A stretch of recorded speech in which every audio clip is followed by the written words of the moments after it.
In the heart of Golden Hollow, a village of mud and straw lay hidden, forgotten by time.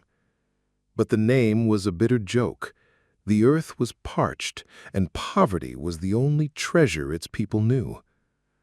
Among them lived Caleb, a potter whose calloused hands once shaped pride into clay. Now his bowls and jars, once sought after, stood stacked in silence, gathering dust in his tiny hut. Caleb's fortune was as barren as the soil beneath his feet. His only son, young Ethan, was wasting away with a fever no village healer could cure. Every cough from the boy felt like a knife driven into Caleb's chest. With no money for medicine, hope trickled from his grasp like sand slipping between his fingers.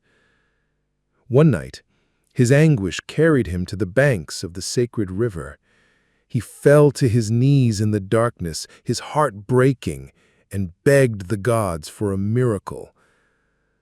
That was when a voice, soft as the whisper of the night breeze, stirred inside his mind. "Go to the forest of shadows. There lies a spring that can heal the sick, but the price is steep." The voice belonged to no one Caleb could see. It was as though the night itself had spoken. Clinging to that fragile thread of hope, Caleb ventured into the forest at dawn. He walked for hours beneath the shifting veil of light and shadow cast by ancient trees. At last he found it. The spring the voice had promised, its waters shimmering with a gentle glow. He filled the gourd, but as he turned to leave, a glimmer caught his eye. Half buried in the earth lay a golden medallion adorned with rubies and emeralds. A hunger he had scarcely known before crept into his heart. With that medallion, he could buy the finest medicine, feed his family, repair his crumbling home. His hands trembled as he seized it, hiding it away with a pounding heart.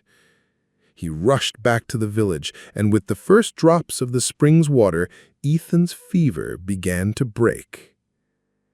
But the next morning, dread swept through the town.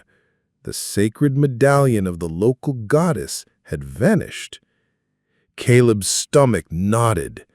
The king, a ruler known for his kindness and fairness, ordered every villager to be questioned. Guilt pressed upon Caleb like the weight of a mountain. He knew well that even a gentle king could turn to wrath when sacred trust was betrayed. That night, a dream came to him. The same voice from the forest appeared in the form of a shadowed figure. "The spring gave you the cure for your son's illness. The medallion was a test. Fate placed a choice before you, the cure for sickness or the cure for greed. Both cannot dwell together. If you cling to the gold, the fever will return, and your very soul will be devoured." Caleb woke, drenched in cold sweat. He understood now. His selfish act had tainted the miracle. Rising from his bed, he took the medallion in his hands. He knew what must be done. At dawn, he went to the king's palace, fell to his knees, and with his head bowed, confessed his sin. But instead of anger, the king gazed at him with sorrow. The virtue of a man is not in never falling, but in finding the strength to rise again. You have risen. Your honesty shines brighter than any jewel. But the sacred has been defiled. For the spring's blessing to be fulfilled, repentance alone is not enough. There must also be repair. Caleb frowned in confusion, until the king continued, "Your craft, your hands, have been touched by dishonesty. True purification will come when those same hands create something of beauty and use, something given freely without expecting anything in return. Caleb returned home with a lighter heart, yet with a new purpose. That night, he worked not for coin, but for the joy of his art. By dawn, he had shaped the most exquisite bowl he had ever crafted. The clay seemed to glow with its own inner light, the lines flowing with a grace he had never known.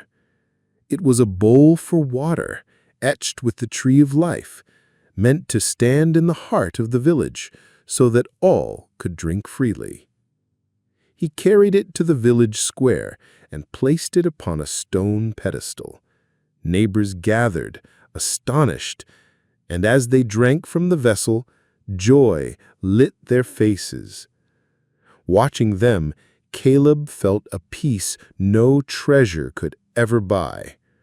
In that moment, he was no longer the poor potter, nor the penitent thief, but the keeper of a gift to his people.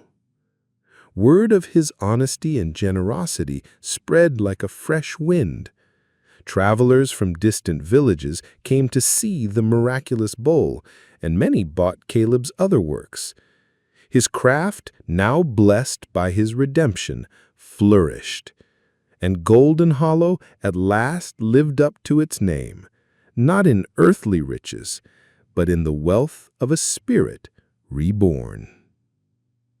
As for Ethan, he grew strong and healthy, carrying in his very life the memory of that miracle. The story of Caleb teaches us this: true wealth is found not in what we hoard, but in what we give. Fate is not a chain that binds us, but a river flowing towards the choices we dare to make. And the miracle of Caleb was never in the spring's water at all, but in the courage to turn greed into generosity.